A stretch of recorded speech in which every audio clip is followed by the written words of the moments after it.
Real estate in New York City is tough.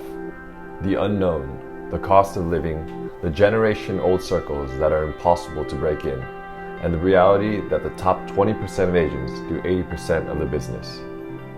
Authenticity is rare and at times disadvantageous. You live between the facade of your aspirations and the reality of your small success. Your proximity to wealth, at times unimaginable wealth, creates the perfect incubator for greed and comparison, and all the while you're wondering how to pay next month's rent. But for some reason, I can't help but enjoy beating the odds.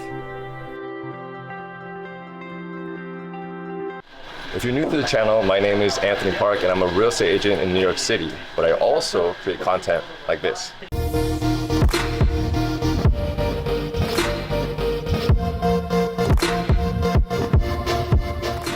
Now, what you just saw, that is the stuff we love to share with you, and it's the part of my work that I enjoy the most.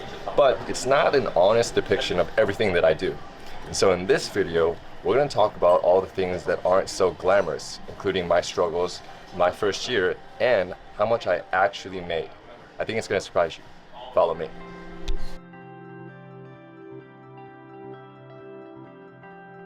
Now, this is my favorite neighborhood, Flatiron, and I've come to love New York City. But like many others, I'm not an Upper East Side native, so I didn't grow up with the kids of Fortune 500 CEOs, which meant I couldn't rely on my ultra wealthy friends or ask my parents for an intro to a $40 million sale. It was all up to me to build out that pipeline. But not only did I not know how to do it, I knew it would take a long time.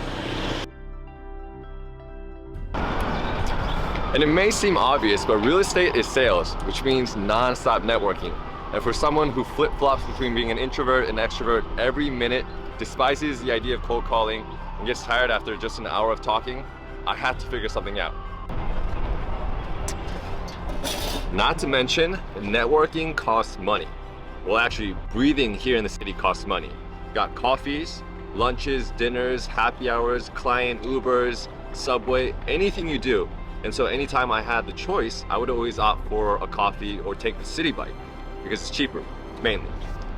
But that's not to say that riding around the city in a bike is probably my most favorite New York thing to do. And I'm addicted to Americanos, so I guess I'm not sacrificing all that much. Luckily for me, I've always had this deep desire to create content. At first, it started out with me just wanting to document my life so that I can look back on it when I'm older. But I also thought that it was going to be the strongest asset that I could have for any career I pursued. I probably have about 50 vlogs that I've unlisted, but if you guys are curious and you let me know in the comments, maybe I'll share one with you guys. She wants to live here, which means I'm gonna sell deer cookies. But to carve out my own path, on April 4th, 2021, I created my very first TikTok post. I would not suggest watching it unless you just want to feel good about yourself. But since then, I've created 382 videos. I shot in that building, the $9 million one with the largest private terrace in this area. That building, where we checked out the $25 million penthouse.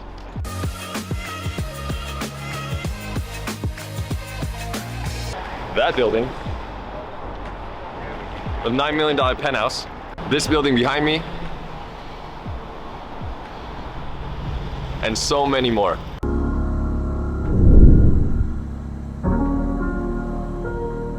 It's so crazy if I think about what's happened in the past year, and all of it actually happened right there on the second floor.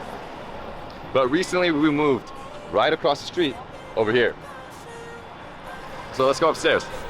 I'll be honest with you guys, I've been sitting on this video idea for quite some time because real estate is all about perception. This idea of fake it till you make it defines this industry. And so a lot of times what you see is a curated reality because nobody wants to be your first $5 million client. They want to know that they're working with the best. And so although I wasn't bold enough to share this while I lived in that reality, I'm hoping that this will give you a better idea and is a better representation of what it's really like to be an agent in the city. This right here was my home base. Well, not this exact office, but if I wasn't out showing listings for the teams, I was texting everyone I knew trying to start up business, or I was reaching out to agents so I could get access to film their properties.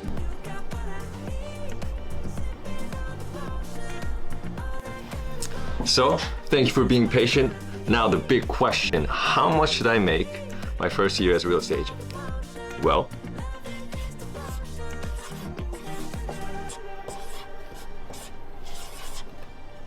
I made a whopping $25,518. It's pretty nuts, right? Living in New York City. And do you know what the sad part is? $10,000 of this was a signing bonus. If you guys want to know the breakdown of how this works and the splits that agents get, let me know in the comments and maybe I'll dedicate a video to that. Is that what I expected my first year? Kind of. My last CEO, before I started working, asked me, can you survive 18 months with no money? Did it help and make things easier? No. But I'll tell you what did. Working with the best people possible. I might have a following now, but 18 months ago, I had nothing. And for some reason, this guy, Jonathan Stein, looked at me and said, this guy has potential. And ever since then, he has been my #1 supporter. So thank you, Jonathan.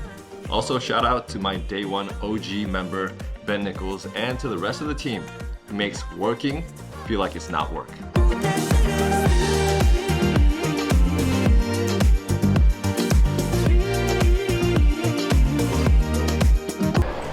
Now, in my 19 month of real estate, the circumstances are a lot different. There were times that were definitely difficult, but looking back, it was so worth it, and I love what I get to do even now.